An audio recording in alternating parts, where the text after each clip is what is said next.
नमस्कार, स्वागत है आपका personal finance bulletin money time में। मैं हूं आपके साथ मीनू शर्मा, लेकर हाजिर हूं आपके लिए आपकी जेब और जिंदगी पर असर डालने वाली पर्सनल फाइनेंस, बिजनेस, कॉर्पोरेट और पॉलिसी से जुड़ी तमाम बड़ी खबरें। तो चलिए इस बुलेटिन में बिना देर किए शुरू करते हैं खबरों का सिलसिला।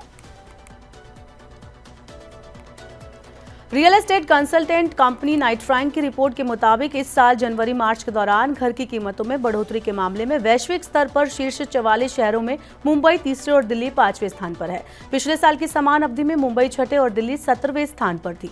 मनीला घरों की कीमतों के मामले में 26.2% की सालाना बढ़ोतरी के साथ पहले स्थान पर है, जबकि टोक्यो 12.5% की सालाना बढ़ोतरी के साथ दूसरे नंबर पर।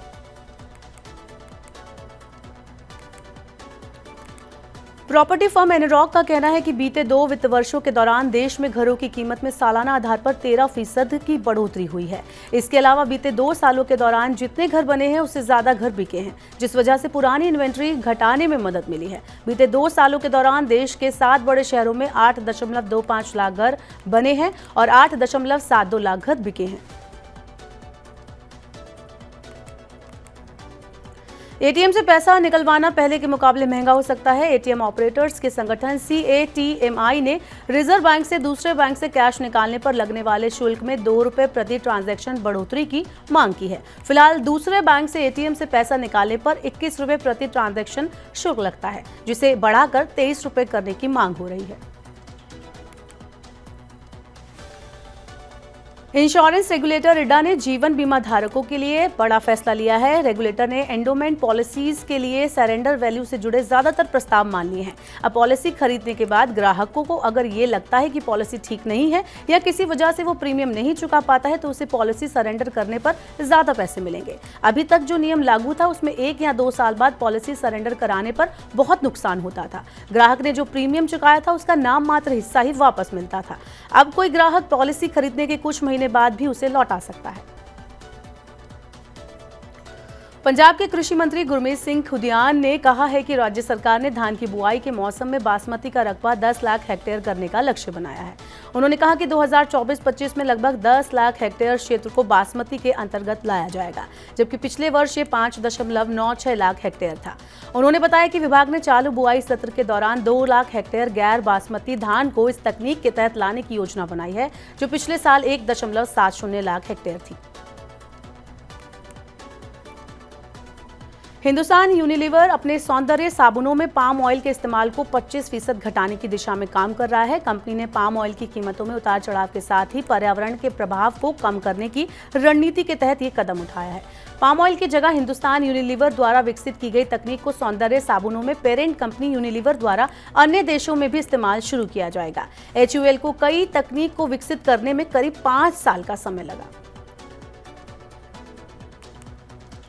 आटा, सूजी, मैदा, ब्रेड और बिस्किट जैसे प्रोडक्ट के महंगे होने की आशंका बढ़ गई है, क्योंकि गेहूं का भाव तेजी से बढ़ने लगा है। बीते 1 महीने के दौरान दिल्ली में गेहूं का भाव 7% से ज्यादा बढ़ चुका है। गुरुवार को दिल्ली में गेहूं का भाव ₹2,647 प्रति क्विंटल दर्ज किया गया, जो कि 1 महीने पहले ₹2,469 प्रति क्विंटल था। कीमतों में तेजी ऐसे समय में आई है जब नई फसल के गेहूं की सप्लाई बाजार में बनी हुई है। कीमतों में तेजी की वजह से सरकार के पास सीमित स्टॉक को बताया जा रहा है। नेशनल कंपनी लॉ ट्रिब्यूनल यानी NCLT ने बंद हो चुकी एयरलाइन गो फर्स्ट को दिवाली प्रक्रिया को पूरी करने के लिए 2 महीने का अतिरिक्त समय दिया है। यह चौथी बार है जब दिवाला समाधान प्रक्रिया को पूरा करने के लिए गो फर्स्ट को अतिरिक्त समय दिया गया है। इससे पहले NCLT ने 8 अप्रैल को 60 दिन का विस्तार दिया था, जो 3 जून 2024 को खत्म हो गया था।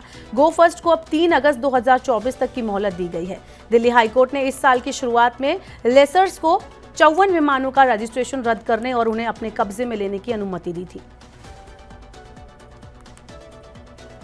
वित्त मंत्री निर्मला सीतारमण की अध्यक्षता में GST काउंसिल की 53वीं बैठक 22 जून 2024 को नई दिल्ली में होगी। बैठक के एजेंडे की जानकारी अभी काउंसिल के सदस्य को नहीं दी गई है। लोकसभा चुनाव के बाद ये काउंसिल की पहली बैठक होगी। GST काउंसिल की 52वीं बैठक 7 अक्टूबर 2023 को हुई थी, जिसमें सभी राज्यों और केंद्र शासित प्रदेशों के वित्त मंत्री शामिल थे। स्थानीय शेयर बाजार में गुरुवार को तेजी का माहौल दर्ज किया गया। आज के कारोबार में सेंसेक्स और निफ्टी ने नई रिकॉर्ड ऊंचाई को छू लिया। दिन के कारोबार में सेंसेक्स ने 77,145.46 और निफ्टी ने 23,481.05 की ऐतिहासिक ऊंचाई को छू लिया। कारोबार के अंत में सेंसेक्स 204.33 अंक की बढ़त के साथ 76,810.90 अंक पर बंद हुआ। वहीं निफ्टी भी 75.95 अंक बढ़कर 23,398.90 के स्तर पर बंद हुआ। चलिए चलते चलते देते हैं अपने दर्शकों को एक जरूरी जानकारी। मनी 9 लेकर आ रहा है खास शो बीच बाजार। सोमवार से शुक्रवार सुबह 10:30 बजे जहां आपको चलते बाजार में शेयर्स पर आपको मिलेगी एक्सपर्ट्स की राय, तो देखना ना भूलें बीच बाजार। तो ये थी मनी टाइम में आज की तमाम बड़ी खबरें। वक्त हो गया आपसे विदा लेने का। अब आपसे होगी कल मुलाकात। पर्सनल फाइनेंस से जुड़ी खबरों को पढ़ने, सुनने, उनसे जुड़े खास कार्यक्रमों को देखने के लिए मनी 9 के यूट्यूब चैनल को आप सब्सक्राइब करना ना भूलें। आज का हमारा मनी टाइम आपको कैसा लगा, नीचे कमेंट बॉक्स पे अपना फीडबैक हमें जरूर दें। फिलहाल के लिए इतना ही। बने रहिए मनी 9 के साथ। नमस्कार, शुभ रात्रि।